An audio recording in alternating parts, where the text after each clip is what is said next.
It's a rainy August day today, so guess what I'm doing? I'm canning potatoes.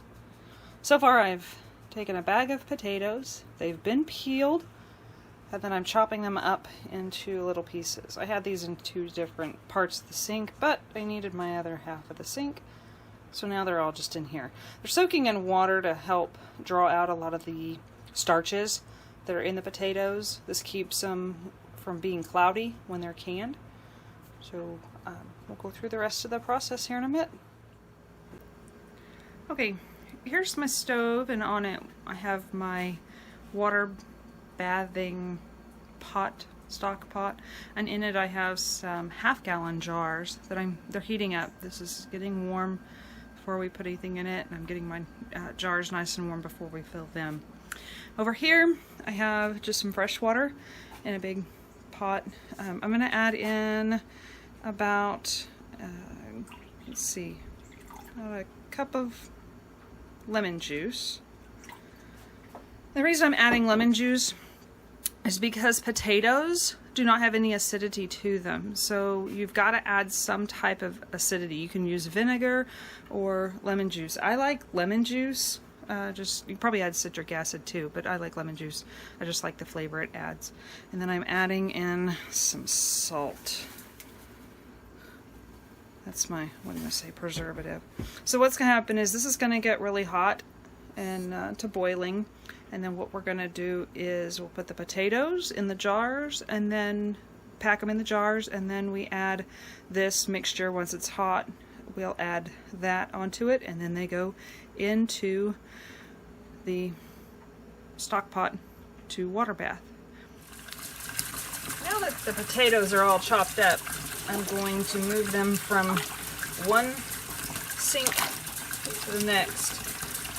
Again, just kind of, we're getting rid of all of this starch that is in potatoes.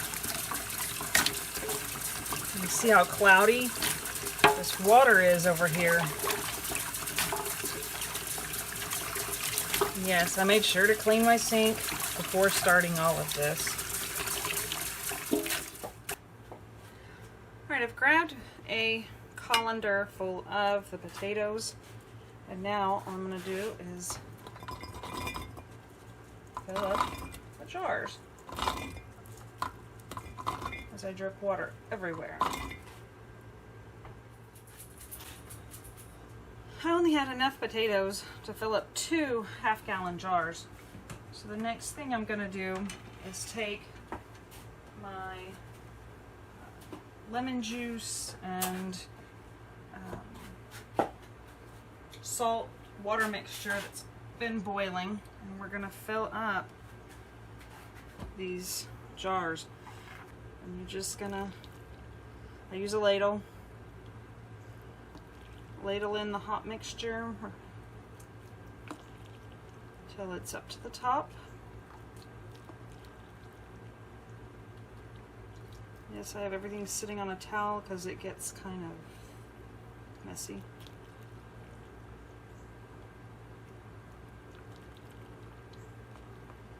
And I will bring it all the way to the top.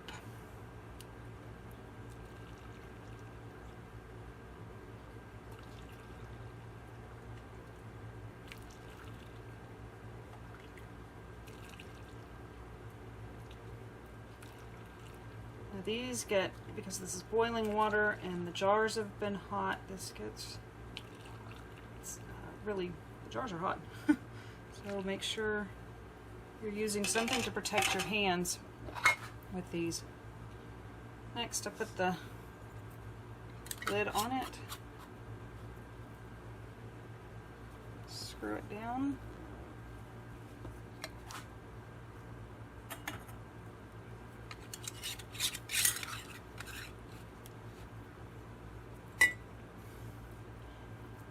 Alright. Next step, they go into the pot over here.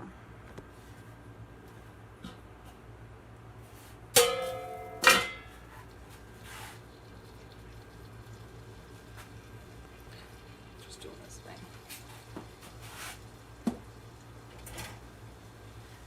my water is a little bit low right now. And I'm going to end up raising this up here in a minute. The lid back on, keep circulating. Since I have 2 more jars, I've got some green beans I'm going to do. I haven't done green beans before, but they should be about the same. So this water is going to go back on the stove to stay warm. And I'll got to get some green beans out and get them cut and cleaned. Well, I got the green beans done. I did these in some pint jars. They're more like a pint and a half. I didn't have enough for 3 full jars, so one of them has got some potatoes in it. This will be for a roast or something. We'll make it a roast mix. All right, I got my little jar holder out. This will make it a whole lot easier. Make it a whole lot easier to put these in. Since these are smaller jars, they're going to go into the water bath.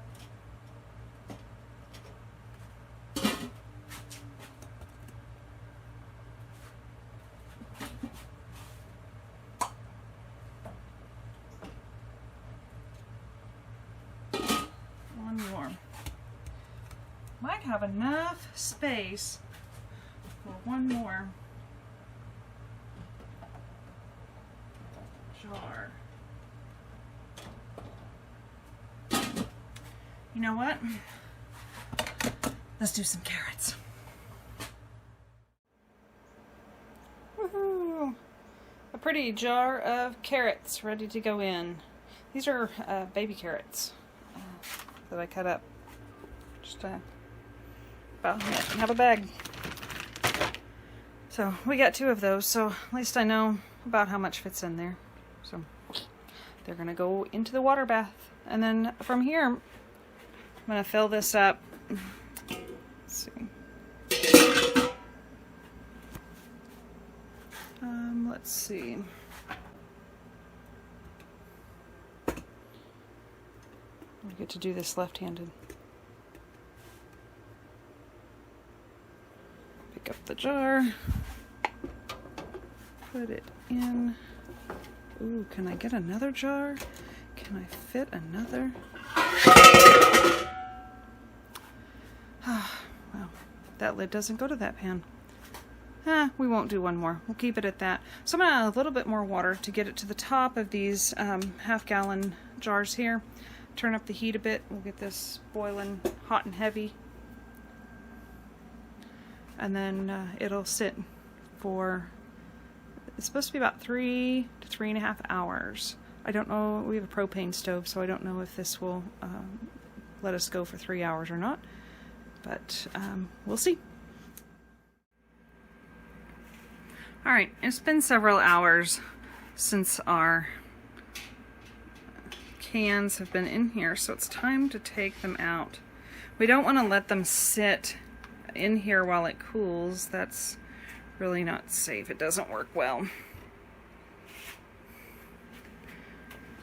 So we're going to pull these out of here. Get the water off the top of them. Oh. I guess I really should have packed my green beans in there. I've heard some stories of turning them upside down when you're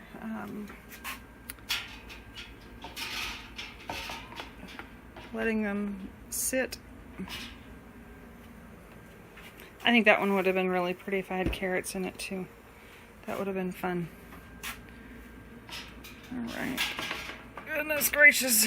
Sorry. I know y'all can't see. I got that window behind opened up, or... Oh goodness. Just scared I'm gonna drop one. There we go. And there they are. And they'll just sit here and they'll cool off. What'll happen is, as they cool, the lid on the top will suck down into it and you'll hear a ping sound. And that's when you know it's done. There are some people that will take the ring off of them and they leave them in the cabinet like that. Personally, I like to leave the ring on. I've been told it forms a false seal by doing that, but I figure so long as the top doesn't bubble, you know how when you open up a jar and you can kind of pop that lid, you know, and it makes that pop, pop, pop sound. So long as it doesn't do that, that tells me that it's sealed. So I like having the extra security. You know, things get moved around a lot in our pantry. So there we go. 2 cans, 2.5 jars of green beans, that's a full-on gallon of potatoes there. That's usually 1 meal. I know that sounds like a lot, but there's 2 teenage boys and 2 adults that would normally eat this meal. So that's normally, we would go through several cans if we did it normally, and normally one of these pint jars, we would use 2 of them for a meal. So hopefully, it took me a while to find these gallon jars, but we always soft fry our potatoes. But these will work too. Like, I think this can right here would work great for doing a roast in the crock pot. I can just open that up. What I usually do when I open these is I drain the water off of them before I cook it. I don't cook them in the water that's in here because it had the lemon juice and the salt, and that's just there to help kind of preserve it and keep it from going bad. So we're going to use that. I don't know if I would use that many carrots at one time. I probably should have done smaller jars, but hey, you know, it's the first time I'm doing carrots and the first time I'm doing green beans, so we'll see how it goes. I'm really not happy with how that one, ooh, these are hot. That one's got a lot of water at the bottom. I really should have, I guess, pushed those in, really pack. I was afraid of breaking them and snapping them. That's why I didn't. So there we go, focus. So there they are, all pretty. That was a small bag of potatoes, about half a bag of carrots, and a bag of fresh green beans. I don't know what size bags they are. No,